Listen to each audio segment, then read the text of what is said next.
आपके मन में भी यही सवाल आया होगा, छत्रपति संभाजी महाराज यानी छावा की मृत्यु के बाद मराठों ने कैसे उनकी मौत का बदला लिया। आपके इसी सवाल का जवाब आज जानेंगे। ये अब तक का सबसे बेस्ट वीडियो होगा। कैसे मराठों ने एक एक कर मुगलों और औरंगजेब को इसी मिट्टी में गाड़ दिया, देखते हैं इस वीडियो में। घायल शेर जितना खतरनाक होता है उतने ही खतरनाक और खूंखार छत्रपति खो चुके मराठे हो चुके थे। उनके जीवन का बस एक ही लक्ष्य था, इन मुगलों को काट काट कर उन्हें अल्लाह के पास पहुंचाना। 11 मार्च 1689 को छत्रपति संभाजी महाराज के मृत्यु के अगले ही दिन रानी येसुबाई ने रायगढ़ किले पर हिंदवी स्वराज के नए छत्रपति की घोषणा की। संभाजी महाराज के छोटे भाई राजाराम महाराज का राज्याभिषेक कर उन्होंने हिंदवी स्वराज को फिर से खड़ा करने का इरादा बना लिया। अपने मुख्य अधिकारी और किले पर मौजूद लोगों के साथ सभी धार्मिक अनुष्ठान करके राजाराम महाराज को छत्रपति बनाया। ऐसा करके उन्होंने मुगलों को कड़ा संदेश दिया कि मराठा साम्राज्य अभी भी लोहे जितना मजबूत और शक्तिशाली है। उनके छत्रपति और मावले अभी भी जिंदा है, जो कि सिर्फ मुगलों के खून के प्यासे है। रायगढ़ पहले से ही जुल्फिकार खान के घेरे में बंधा हुआ था। हिंदवी स्वराज पर मुगलों का हरा झंडा लगाना और नए छत्रपति को पकड़कर औरंगजेब के सामने पेश करना, यही सपना जुल्फिकार खान का था। लेकिन महारानी येसुबाई ने बड़ी चालाकी से इस जुल्फिकार खान को बेवकूफ़ बनाकर छत्रपति राजाराम महाराज को किले से नीचे उतारकर कर्नाटक के जिंजी में भेज दिया। ऐसा कर उन्होंने हिंदवी स्वराज के छत्रपति को इस संकट से बचा लिया था। लेकिन वो खुद अपने 6 साल के बेटे के साथ रायगढ़ पर रुक गई। रुकी ही नहीं, पूरे 8 महीनों तक उन्होंने किला लड़ाया भी और मुगलों को रुलाया भी। इधर बाकी के मराठे मुगलों को काटने के लिए रणनीति बना रहे थे। इसमें सबसे आगे थे संताजी घोरपड़े, जो कि गुस्से से लाल हुए थे। उन्हें सपने में भी हरे कपड़े में पड़े मुगलों के सैनिकों के मौत के ढेर दिखते थे। उनके सर पर तो बस एक ही जुनून था, इन मुगलों को काट कर उन्हें अल्लाह के पास पहुंचाना। उनके साथ थे धनाजी जाधव। ये दोनों मिलकर ऐसी आग लगाने वाले थे जिसमें पूरी मुगल सल्तनत और औरंगजेब जलने वाला था। ये उन्होंने कभी सोचा भी नहीं था। अब बारी थी मराठों की। संताजी और धनाजी मात्र कुछ सैनिकों के साथ रात के घने अंधेरे में घुस जाते हैं लाखों की मुगली सेना की छावनी में। 2000 मराठा मावले मौत का ऐसा नंगा नाच खेलेंगे, ऐसा औरंगजेब ने कभी सपने भी नहीं सोचा था। सीधा औरंगजेब की छावनी पर हमला करने की हिम्मत हिंदुस्तान के पूरे इतिहास में अब तक किसी ने नहीं की थी। लेकिन मराठे जख्मी बब्बर शेर बन चुके थे। उन्होंने मुगलों को काटने का सिलसिला शुरू किया। हुजूर मराठे आ गए, भागो मराठे आए, ये एक ही शोर बादशाह की छावनी में गूंजने लगा। ये सुनते ही औरंगजेब बौखला कर नींद से जाग जाता है। हाथ में तलवार पकड़े वो भी छावनी से बाहर आता है। लेकिन मराठों का रौद्र रूप देख, संताजी और धनाजी का मौत का ये तांडव देख, अपने तंबू से भागकर दूसरे तंबू में जाकर छिप जाता है। लाखों की मुगली सेना मराठों के सामने हतबल हुई थी। खुद औरंगजेब की जान के लाले पड़े थे। मराठों ने औरंगजेब के तंबू जलाकर उसके ऊपर के 2 सोने के चांद तारा वाले कलश काटकर उन्हें अपने साथ ले गए। उस दिन मुगलों के साम्राज्य का गौरव चकनाचूर हुआ था और उन्हें हमेशा के लिए कायर करार दे दिया गया। अगली सुबह इन लाशों के ढेर, जले हुए तंबू और आलमगीर बनने के सपने को टूटता हुआ देख औरंगजेब अविश्वास में बुदबुदाया, या अल्लाह, किस मिट्टी के बने हैं ये मराठे। वे ना थकते हैं न ही झुकते हैं। इन्हें खत्म करने की चाह में क्या हम खुद ही खत्म ना हो जाए। औरंगजेब इस अपमान से कभी उबर ही नहीं पाया। लेकिन रायगढ़ से मराठों के लिए बुरी खबर आई थी। जुल्फिकार खान ने रायगढ़ पर जीत हासिल कर महारानी येसुबाई, उनके बेटे शाहू महाराज को कैद कर लिया था। जैसे ही ये खबर संताजी को मिलती है, उन्होंने रायगढ़ किले पर आक्रमण किया।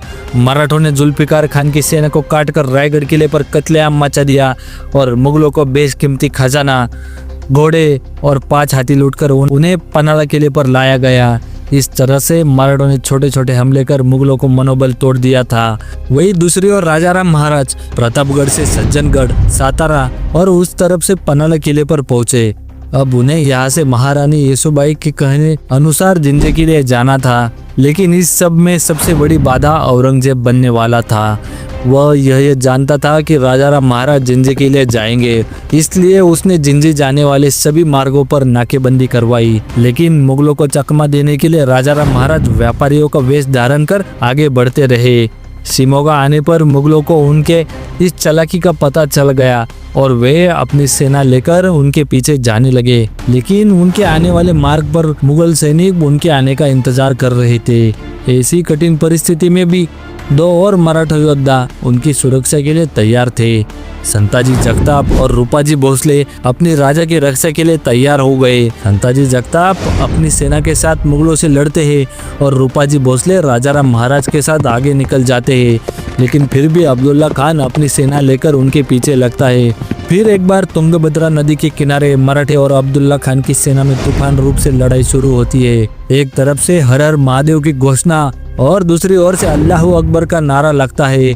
मराठा सैनिक बहादुरी से मुकाबला करते हैं, लेकिन संख्या कम होने से कई मराठा वीर गति को प्राप्त होते हैं। लेकिन मराठों ने फिर एक बार मुगलों को चकमा दिया था। अब्दुल्ला खान के घमंड को करारी शिकस्त मिली थी। राजाराम महाराज जिंजी में पहुंचने में सफल हुए थे, लेकिन इन सब में एक मुगल सरदार मराठों से बचकर कोल्हापुर में छुप गया था। लेकिन वो संताजी की नजर से छुपने वाला नहीं था। अब संताजी घोरपड़े की तलवार मुकर्रब खान का खून मांग रही थी। वही मुकर्रब खान जिसने संभाजी महाराज को कैद किया और उसी ने संताजी के पिताजी मालोजी घोरपड़े की हत्या की थी। औरंगजेब ने मुकर्रब खान को कोल्हापुर और कोकण का सरदार घोषित किया था। जैसे ही ये खबर संताजी घोरपड़े को मिलती है, उन्होंने तुरंत मुकर्रब खान को काटने का निर्धार अपने मन में बना लिया। छत्रपति शिवाजी महाराज ने सिखाई हुई गनिमी लड़ाई अब काम में आने वाली थी, क्योंकि ये मुकर्रब खान के पास ज्यादा सेना थी। अक्टूबर 1689 के उस भोर के समय में संताजी घोरपड़े अपने कुछ चुने हुए मावलों के साथ मुकर्रब खान के कोल्हापुर की छावनी में घुस जाते हैं। छावनी में हाहाकार मच जाता है। वैसे ही हाहाकार में कोई तभी चिल्लाया, हुजूर मराठे आ गए। मराठे इस नाम से छावनी में हड़कंप मच गया।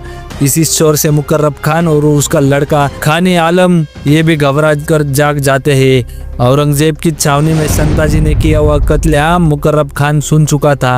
अब लड़ने के सिवा उसके तरफ दूसरा कोई चारा नहीं था। खाने आलम ने बड़ी हिम्मत से सेना खड़ी कर मराठों पर हल्ला चढ़वाया। खान के इस हमले से मराठा सेना में भगदड़ बची। संताजी ने सेना को भागने का इशारा दिया। वैसे ही मराठों की सेना पीछे भागने लगी। ये देख उस बाप बेटे को और जोर आया, संताजी को आज खत्म ही करेंगे। इस इरादे से ये दोनों भी पनाला की दिशा में संताजी के पीछे भागने लगे। मराठे आगे, खान पीछे, ऐसी होड़ मची थी। मराठों की सेना भागते भागते पनाला किले के नीचे जंगलों में पहुंच गई। वैसे ही मराठा सेना रुक गई। भागने वाले मराठे अचानक रुक गए। अब मुकर्रब खान को समझ आया था। उसे जो समझना था वो खुद समझ गया। बाकी लोग उसकी तरफ सिर्फ देखते रहे। संताजी का पीछा करते वक्त हम यहाँ आए नहीं, बल्कि हमें यहाँ संताजी ने लाया है, ये उसके ध्यान में आया था। देखते देखते संताजी की सेना उल्टे होकर खान की सेना पर टूट पड़ी। जंगल की झाड़ियों में छुपे मराठों के निशानेबाजों ने खान की सेना पर तीर बरसाना शुरू किए। बहिरजी घोरपड़े, विठोजी चौहान, इनकी फुर्तीली सेना ने भी अब कमान संभाली थी। ये देख अब मुकर्रब खान की सेना फिर से छावनी की ओर भागने लगी, लेकिन अब लड़ाई रुकने वाली नहीं थी। मराठों ने काटने का सिलसिला शुरू किया था। मुकर्रब खान और उसका लड़का खाने आलम अब संताजी की चंगुल में फंस चुके थे। तलवारों के वार, बरसने वाले भाले, तूफान मारामारी और काटना शुरू हुआ था। मराठे अब बचत मन से लड़ रहे थे। इन दोनों बाप बेटों पर तलवार के ऐसे घाव हुए थे जो फिर कभी भरने वाले नहीं थे। इन्हीं तलवारों के घाव ने अंत में मुकर्रब खान का घात किया और ये घाव न सह जाने से वो मर गया। मराठों का मुगलों को काट काट कर मारने का सिलसिला जारी ही रहा। मराठों ने औरंगजेब के शेख निजाम, सरजा खान, रनमस्ता खान और जानिसार खान ऐसे बड़े बड़े वजीर मार गिराए। औरंगजेब की सेना में मराठों की इतनी दहशत हो गई कि उसका कोई भी सरदार मराठों से सीधा युद्ध करने की हिम्मत नहीं जुटा पाता था। जो औरंगजेब पूरे हिंदुस्तान पर राज करने का सपना देखता था, वह मराठों के डर से 27 साल तक अपनी राजधानी आगरा से दूर भटकता रहा। महाराष्ट्र की धरती पर मराठों से डर से भागता रहा और आखिरकार यही तड़प तड़प पर मर गया। मराठों ने उसे कभी आगरा लौटने ही नहीं दिया। औरंगजेब को इसी मराठी मिट्टी में दफनाया गया। आलमगीर यानी पूरी दुनिया को अपने गिरफ्त में रखने वाला मात्र 6 फीट की कब्र में दफन हुआ था। पूरे हिंदुस्तान को हरा करने का सपना देख रहे औरंगजेब का ये सपना मराठों ने कभी पूरा नहीं होने दिया। मराठों ने छत्रपति संभाजी महाराज की हत्या का बदला लिया था। आने वाले मराठा राजा और सरदारों ने तो दिल्ली से औरंगजेब और उसकी मुगल सल्तनत की नस्ल को ही खत्म कर दिया। पूरे हिंदुस्तान पर हिंदवी स्वराज का भगवा लहरा रहा था। छत्रपति शिवाजी महाराज के हिंदवी स्वराज का सपना सच हुआ था। मराठे अब दिल्ली में भी राज कर रहे थे। कमेंट में छत्रपति शिवाजी महाराज और छत्रपति संभाजी महाराज की जरूर लिखे। उनका और आपका कुछ न कुछ तो रिश्ता रहा ही होगा।